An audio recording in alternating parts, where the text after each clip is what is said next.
चुनाव लड़ने में दिक्कतें आ रही थी। उम्मीदवारों का नाम फाइनल करने से लेकर सीटों के बंटवारे तक जहां जहां पर बात नहीं बन पा रही थी, वहां पर मान मनोवर करने के लिए अमित शाह हमेशा तैयार रहे। और इसीलिए ये कहना अतिशयोक्ति नहीं होगी कि अमित शाह बीजेपी ही नहीं बल्कि राजनीतिक चाणक्य हैं और लगातार उन्होंने ये कर दिखाया है।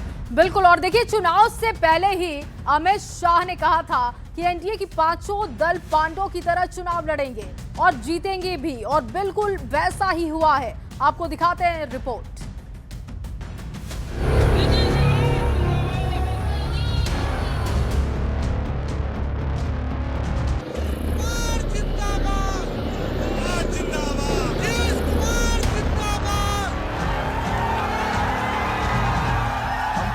मुस्त होकर पांचों पार्टियां पांच पांडव की तरह लड़ रही है और सामने इतना बड़ा बिखराव।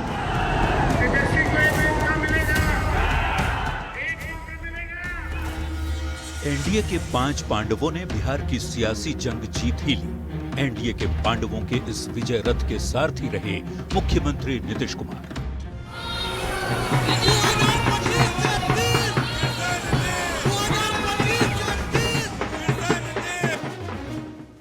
नीतीश कुमार के साथ इस गठबंधन में शामिल हर दल और उन दलों का नेतृत्व कर रहे नेताओं ने अपनी पूरी ताकत चुनावी रण को जीतने में झोंक दी।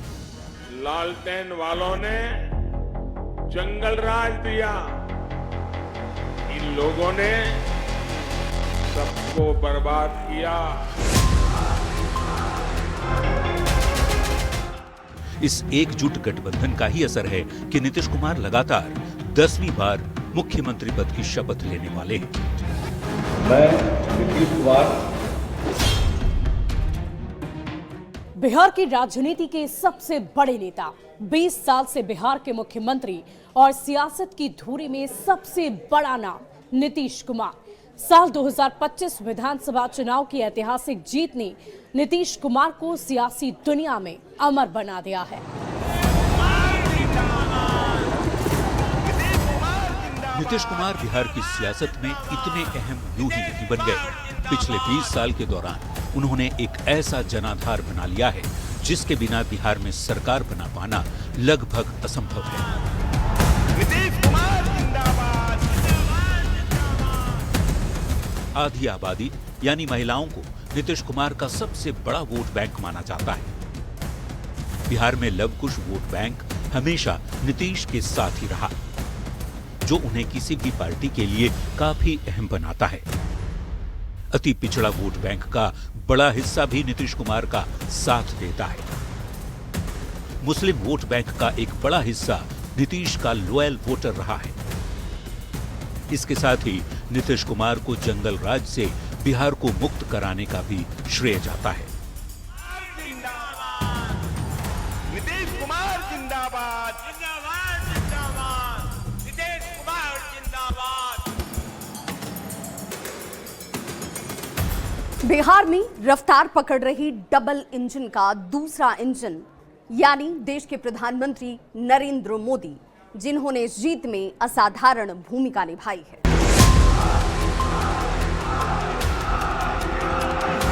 हमारे लाडले मुख्यमंत्री नीतीश कुमार जी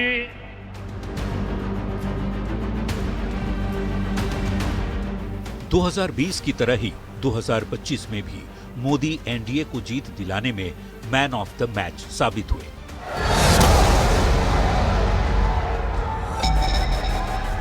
– 2020 में उनके स्ट्राइक रेट ने नीतीश कुमार की सुस्त परफॉर्मेंस की भरपाई की थी और इस बार भी अपने धुआंधार प्रचार से बिहार की सियासी समा को एनडीए के अनुकूल बना दिया। क्रिकेट के स्लॉग ओवर की तरह प्रधानमंत्री मोदी अंतिम दौर में बिहार के सियासी पिच पर उतरे और ताबड़तोड़ दौरे किए। आरजेडी ने कांग्रेस की कनपट्टी पर कट्टा रखकर सीएम पद चोरी कर लिया। मोदी ने बिहार में चुनाव की घोषणा के बाद कुल 11 जनसभाएं की और एक रोड शो पटना में किया। प्रणाम करे छियो। तो जनता के मूड में आप ये कह सकते हैं कि स्वाद में ये चीज़ आ गया है कि सरकार उसी की बननी चाहिए जो केंद्र में हो, यानी डबल इंजन सरकार को बिहार की जनता ने स्वीकृति दी है। एनडीए के तीसरे प्लेयर हैं चिराग पासवान। लोक जनशक्ति पार्टी रामविलास के राष्ट्रीय अध्यक्ष और केंद्रीय मंत्री चिराग पासवान एनडीए के सबसे बड़े युवा चेहरा हैं।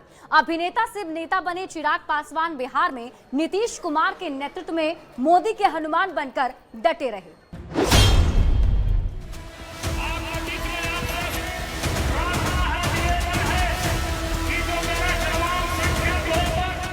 वैसे तो लोकतंत्र में विरासत जैसा कुछ नहीं होता, पर भारत की राजनीति में अगर परिवारवाद एक सच्चाई है तो खुद को उसके काबिल साबित किया है स्वर्गीय रामविलास पासवान के बेटे चिराग पासवान ने। 2019 में रामविलास पासवान के निधन के बाद चिराग पासवान ने पार्टी की जिम्मेदारी संभाली। इसी दौरान चाचा पशुपति पारस के साथ भी पिता की विरासत के लिए लड़ाई लड़नी पड़ी। 2010 का भी रिकॉर्ड हम लोग तोड़ने का काम करेंगे। 2021 में चाचा से अलग होकर एलजेपी-आरबी का गठन किया।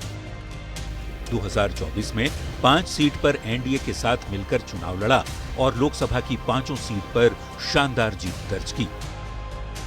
झारखंड विधानसभा चुनाव में भी चिराग की पार्टी ने 1 सीट पर चुनाव लड़ा और अपनी जीत का रिकॉर्ड 100% वाला कायम रखा। 100% हम लोग जीते। पासवान जाति से आने वाले चिराग युवा चेहरा भी हैं, इसलिए उन्हें महादलित के साथ साथ युवाओं का भी समर्थन हासिल है। वही दूसरी तरफ महागठबंधन है जो जात पात धर्म मजहब में हम लोगों को बांटता है। बिहार विधानसभा चुनाव 2025 के लिए एनडीए की टीम के चौथे खिलाड़ी थे जीतन राम मांझी। महादलित समाज के मांझी बिहार के ही नहीं बल्कि पूरे देश के दलित समाज के बड़े चेहरे बन चुके हैं। तो भारत में नरेंद्र मोदी, बिहार में नीतीश कुमार के कोई सानी न है।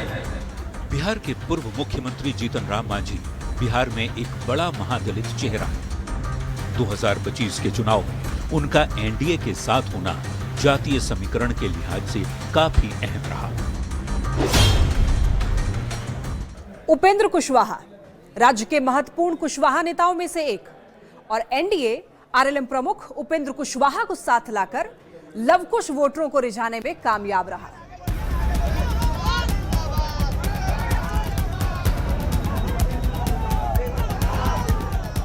बिहार में चुनाव लड़ने के लिए कई मुद्दे हो सकते हैं।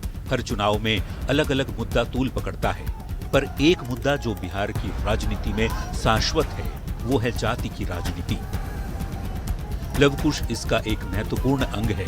लव यानी कुर्मी, कुश यानी कुशवाहा। नीतीश कुमार के पास लव का समर्थन पहले से ही है। कुशवाहा का साथ मिलने से एनडीए को कुश समाज का भी भरपूर वोट मिला।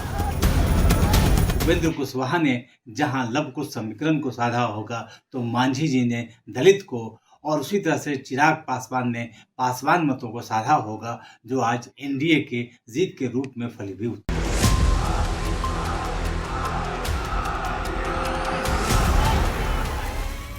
जेडीयू, बीजेपी, एलजेपी-आरबी, हम और आरएलएम ने मिलकर पांडवों की तरह चुनावी रण में अपना दमखम दिखाया और एनडीए के पांडव की इस सेना पर जनता ने भी भरोसा जताया है।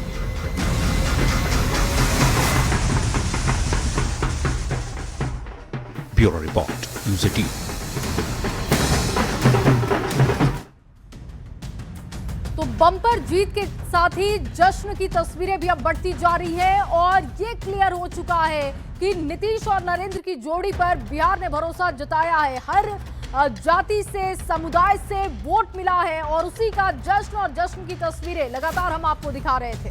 देखिए, प्रधानमंत्री नरेंद्र मोदी ने भी अपने सारे वादों को फिर से दोहराते हुए कहा है कि बिहार की जनता का हम धन्यवाद करते हैं और इस विश्वास को आप बनाए रखिए। जितने भी वादे हमने किए हैं उसे जरूर पूरा किया जाएगा। और हमारे इस खास